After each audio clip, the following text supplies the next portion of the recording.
Hello friends, Mong music and vlogs চ্যানেলে তোমাদের সবাইকে স্বাগত। আজকে চলে আসলাম একটা নতুন ভ্লগস নিয়ে।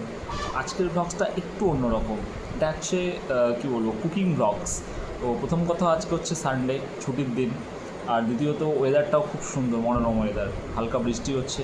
তো ভাবছি কি করা যায় আজকে, সামথিং স্পেশাল। তো ভাবতে ভাবতে মাথায় একটা আইডিয়া আসলো, একটু অন্য স্বাদের, একটু অন্যভাবে একটা চিকেন পকোড়া বানানো যাক আজকে। তো মাকে সঙ্গে নিয়ে ব্যাস শুরু করে ফেললাম আমাদের আজকের আয়োজন, স্পেশাল চিকেন পকোড়া। প্রয়াসটা খুব ভালো ছিল, চেষ্টাটা খুব ভালো ছিল। তো চলুন দেখে নেওয়া যাক আমরা কী আইটেম দিয়ে কীভাবে আজকের স্পেশাল চিকেন পকোড়াটা তৈরি করেছি। আশা করছি আপনাদের খুব ভালো লাগবে, আপনারা অবশ্যই তৈরি করবেন। তো চলুন আমরা শুরু করি। চিকেন পকোড়া বানানোর জন্য আমাদেরকে প্রথমে নিতে হবে কিছু বোনলেস চিকেন।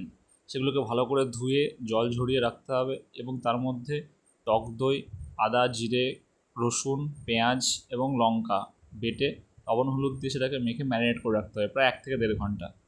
তারপরে কি করতে হবে, তারপরে যেটা করতে হবে সেটা হচ্ছে একটা বাটিতে বেসন, ময়দা এবং লবণ হলুদ দিয়ে আমাকে একটা বেশ ব্যাটার বানিয়ে নিতে হবে এবং তার সঙ্গে হালকা ময়দা দিতে হবে। তারপর পরিমাণ মতো জল দিয়ে আমাকে সেটা মিশিয়ে নিতে হবে এবং সেটাকে সুন্দর করে আমাকে মেখে নিতে হবে এবং সেটাকে যতক্ষণ না জিনিসটা একটা ভালো মানে আকারে আসছে ততক্ষণ পর্যন্ত আমাকে কিন্তু সেটাকে বেসনটাকে ভালো করে মাখতে হবে এবং সেটা আমার কমপ্লিট হয়ে গেলে তারপর যে ম্যারিনেট করা চিকেনটা আমি রেখেছিলাম, যার মধ্যে আমি সব কিছু মশলা দিয়ে মেখে রেখেছিলাম, সেটাকে আমাকে তেলে দিতে হবে। আমি এখানে সয়াবিন তেল নিয়েছি, তোমরা অন্য কোনো তেলও ব্যবহার করতে পারো।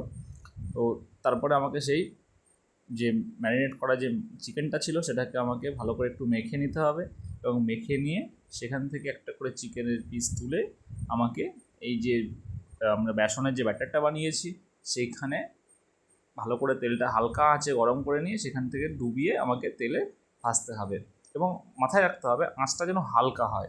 কারণ যদি আঁচটা বেশি হয়ে যায়, আগুনের হিটটা বেশি হয়ে যায়, তাহলে কী হবে, উপর থেকে ভাজা হয়ে যাবে কিন্তু ভেতরে মাংসটা কাঁচা কাঁচা থাকবে, অর্থাৎ খেতে সেটা অতটা টেস্টি হবে না। সেই জন্য হালকা হিটে, হালকা আঁচে আমাকে সেগুলো কিন্তু ভাজতে হবে।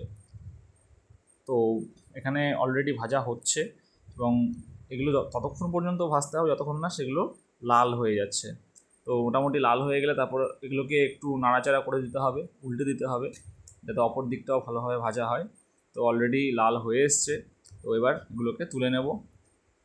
এগুলোকে তুলে নিয়ে ভালো করে এবার আমরা এর সঙ্গে সস ব্যবহার করতে পারি, যেটা যার পছন্দ আমরা সেভাবে কিন্তু সেটাকে খেতে পারি। এটা চিকেন পকোড়া রেডি। তো আশা করব তোমরা সবাই বানাবে এইভাবে, খুব সুন্দর টেস্ট হয়েছে, অসাধারণ।